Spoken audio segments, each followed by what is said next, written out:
El gravísimo impacto que el COVID-19 está teniendo en las economías mundiales está afectando de manera muy negativa a multitud de empresas de tamaño muy distinto y pertenecientes a sectores muy diversos. En este contexto es absolutamente necesario y urgente poner en marcha las medidas, los paquetes de ayuda que permitan hacer llegar la liquidez, la financiación a las empresas. Es en este contexto donde se enmarcan los planes que estamos conociendo estos días de distintos gobiernos, de distintas autoridades supranacionales. En el caso concreto de España, ¿en qué se plasman estas medidas de financiación empresarial? Fueron inicialmente enunciadas en el Real Decreto del pasado 18 de marzo y dentro de su capítulo 3, aparte de tratarse otros temas de ámbito tributario o aduanero, se establecían tres grandes líneas de fomento de financiación empresarial. La primera, una línea de avales de 100.000 millones de euros, luego la detallaremos más. La segunda era incrementar la capacidad de endeudamiento del ICO en hasta 10.000 millones de euros para poder fondear las líneas. Y la tercera era una cobertura por parte de CESCE de carácter extraordinario para empresas exportadoras. Bien, ¿qué se pretende con estas medidas? Se pretende dotar a las entidades financieras, a los bancos, de los recursos y de las medidas necesarias para que puedan hacer llegar el crédito a las compañías. Y este es un aspecto relevante. La financiación de las empresas va a tener que provenir de las entidades financieras. Las empresas van a tener que ir a las ventanillas de las entidades financieras a solicitar la financiación. ¿Qué munición, qué medidas se ha dado a las entidades financieras? Pues en los tres ámbitos que son claves para poder conceder, en términos de liquidez, en términos de consumo de recursos propios y en términos de normativa contable de dotación de provisiones. En términos de liquidez, el BCE está actuando en mercado, haciendo compras, ha flexibilizado otras facilidades. La medida de aumentar la capacidad de endeudamiento del ICO precisamente va buscando dotar de liquidez también a sus líneas y fondearlas a través de las entidades. En términos de consumo de recursos propios, la medida de los avales lo que pretende es que el Estado comparta o que asuma un riesgo muy significativo en las operaciones y que con ello las entidades tengan que dotar mucho menos capital en las operaciones que conceden, un aspecto absolutamente clave en el contexto actual del sector bancario. Y hay un tercer grupo de medidas anunciadas por el BCE a finales de la semana pasada que lo que van es orientadas a tratar de reducir el impacto en provisiones y por tanto el impacto en cuenta de resultados de las operaciones a las que se tenga que enfrentar actualmente la banca. Yendo a la medida que parece más relevante dentro de este paquete de ayudas en España, la medida de los avales. Como decía, el objetivo principal es garantizar un porcentaje muy significativo de las operaciones que puedan conceder las entidades financieras. Se anunció en el Real Decreto un tamaño total del paquete de avales de hasta 100.000 millones de euros.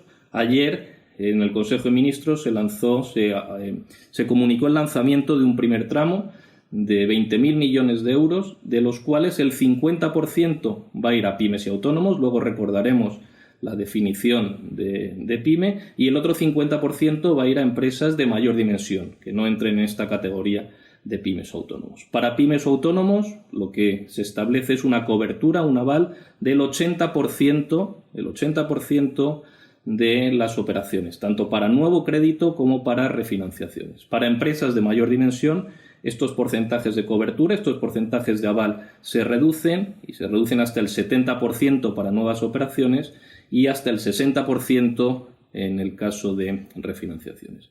Estos porcentajes de aval son inferiores a los máximos que había definido el marco europeo para el tratamiento de avales y que no computaran como ayuda de Estado, que eran del 90%, pero aún así consideramos que son significativos y que deben contribuir a fomentar la concesión de crédito. ¿Qué empresas pueden acceder a estas ayudas o estas financiaciones avaladas? Como decía, van orientadas a pymes y autónomos, pero también a empresas de mayor dimensión. Y aquí es importante recordar cuál es la definición de pyme, que es la que marca la Unión Europea y que, de manera resumida, afecta a aquellas compañías o grupos de compañías que tengan necesariamente menos de 250 empleados y que adicionalmente no sobrepasen o 50 millones de ingresos o 43 millones de activo total. Estas empresas, pymes y autónomos, tienen un aval, un porcentaje de cobertura superior al que tienen las grandes empresas.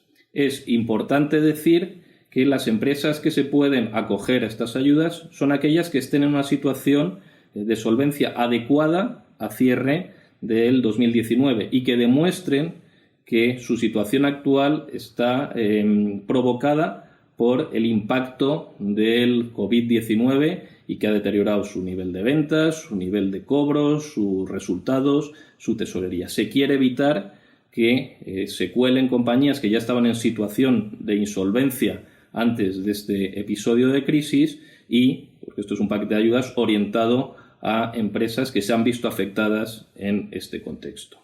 Adicionalmente, las operaciones se pueden solicitar todas aquellas, se pueden acoger estos avales todas aquellas que estuvieran solicitadas con carácter retroactivo al 18 de marzo del 2020. ¿Qué otras medidas adicionales a estos avales se están adoptando a nivel público? Hay otras alternativas que además son adicionales a estas y las comunidades autónomas también se están moviendo en este sentido. Ahí hay desde comunidades autónomas que han dotado fondos para actuar como garantía, como respaldo, igual que el ICO, en operaciones directas de financiación de entidades. Ha habido fondos que han lanzado, por ejemplo, Andalucía o Cataluña. Hay comunidades autónomas que lo que han hecho es reforzar la solvencia, el fondo de provisiones técnicas de sus sociedades de garantía recíproca.